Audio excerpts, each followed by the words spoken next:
Hello and welcome to MBTV locality review. आपके साथ मैं हूं रीना गौरव। लोकेलिटी रिव्यू में हम लगातार नोएडा और गुरुग्राम के सेक्टर्स को रिव्यू कर रहे हैं। आज के लोकेलिटी रिव्यू में बात होगी नोएडा के सेक्टर 131 से लेकर 140 तक की।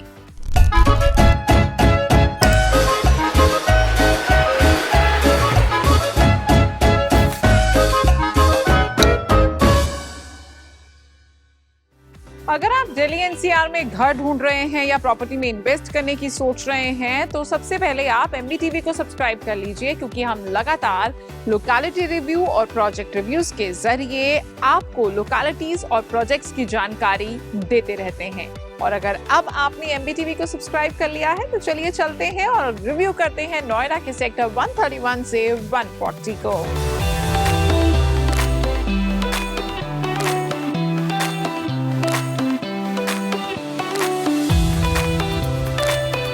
सेक्टर 131 से 140 की लोकेशन काफी स्ट्रैटेजिक है, क्योंकि ये नोएडा ग्रेटर नोएडा एक्सप्रेसवे पर लोकेटेड है।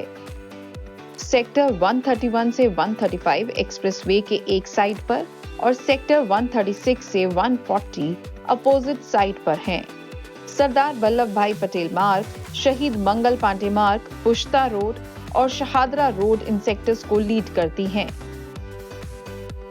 इन सेक्टर्स से आपको अंडर कंस्ट्रक्शन एफएनजी एक्सप्रेसवे का इजी एक्सेस मिलता है। इसके अलावा कालिंदी कुंज और डीएनडी फ्लाईओवर का इस्तेमाल करके यहाँ के रेजिडेंट्स दिल्ली जल्दी ही पहुँच जाते हैं। यहाँ का एक यूएसपी ये भी है कि ये साउथ दिल्ली के काफी करीब है, लेकिन साउथ दिल्ली के कंपैरिजन में यहाँ पर प्रॉपर्टी के रेट्स काफी कम हैं। इन सेक्टर्स में नोएडा अथॉरिटीज ने मिक्स्ड यूज प्लानिंग की हुई है। सेक्टर 131 जहां रेजिडेंशियल है, वहीं सेक्टर 131A एग्रीकल्चर सेक्टर है। सेक्टर 133, 134, 135 और 137 रेजिडेंशियल सेक्टर्स हैं, जिनमें से sector 137 densely populated residential sector है और यहाँ पर नोएडा अथॉरिटी के खूबसूरत पार्क्स भी हैं। इसके साथ ही सेक्टर 91 का बायोडायवर्सिटी पार्क इस सेक्टर से लगकर है। सेक्टर 132 और 136 इंस्टीट्यूशनल सेक्टर्स हैं और सेक्टर 138, 139 और 140 इंडस्ट्रियल सेक्टर्स हैं, जहां पर कई corporate parks, IT enabled services और एम्प्लॉयमेंट हब्स हैं। इनके अलावा सेक्टर 125, 126, 127, 142 के एम्प्लॉयमेंट हब्स के चलते ये सेक्टर्स हमेशा रेंटल्स और मिडिल इनकम एंड यूजर्स के लिए डिमांड में रहते हैं। नोएडा स्पेशल इकोनॉमिक जोन भी यहाँ से 6 से 8 किलोमीटर ही दूर है। कनेक्टिविटी की बात करें तो सेक्टर 137 का एक्वालाइन पर अपना मेट्रो स्टेशन है। इसके अलावा एक्वालाइन के 4 मेट्रो स्टेशन इन सेक्टर से 2 से 8 किलोमीटर के डिस्टेंस पर हैं।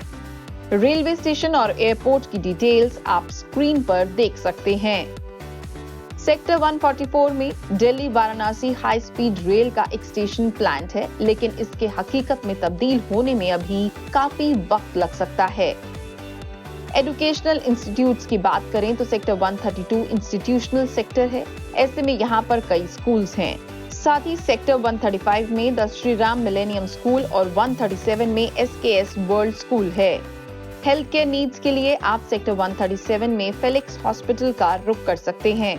मैजिक ब्रिक्स में लिस्टिंग्स के मुताबिक इन सेक्टर्स में residential plots, multi storey apartments, commercial office space और इंडस्ट्रियल बिल्डिंग्स का मिक्स है। मैजिक ब्रिक्स में सेक्टर 139 के लिए कोई लिस्टिंग नहीं है। सेक्टर 131 से 140 में प्रॉपर्टी से जुड़ी लेटेस्ट और ज्यादा जानकारी के लिए आप मैजिक ब्रिक्स की वेबसाइट विजिट कर सकते हैं। इसका लिंक हमने स्क्रीन और डिस्क्रिप्शन दोनों में दिया हुआ है। आखिर में अगर इन सेक्टर्स का क्विक रैप अप करें तो यहाँ का सोशल इंफ्रास्ट्रक्चर लगातार डेवलप हो रहा है।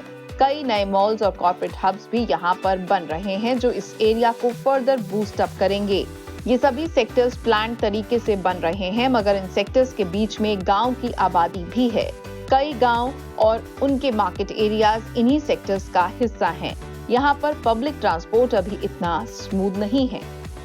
आपको नोएडा के सेक्टर 131 से 140 तक का रिव्यू कैसा लगा, कमेंट सेक्शन में लिखकर जरूर बताएं। अगर आपके कोई सवाल हैं तो आप हमें नीचे दिए गए मेल आईडी पर मेल कर सकते हैं। साथ ही अगर आप चाहते हैं कि हम किसी और लोकेलिटी का रिव्यू करें तो भी आप हमें मेल कर सकते हैं। चलिए इसी के साथ मुझे और मेरे कैमरा पर्सन मनीष को दीजिए इजाजत, लेकिन उससे पहले आपको बता दें कि हमने हाल ही में नोएडा के सेक्टर्स 71 से लेकर 100 तक का भी रिव्यू किया है और इन सब लोकेलिटी रिव्यूज के डिटेल हमने नीचे डिस्क्रिप्शन में दिए हुए हैं।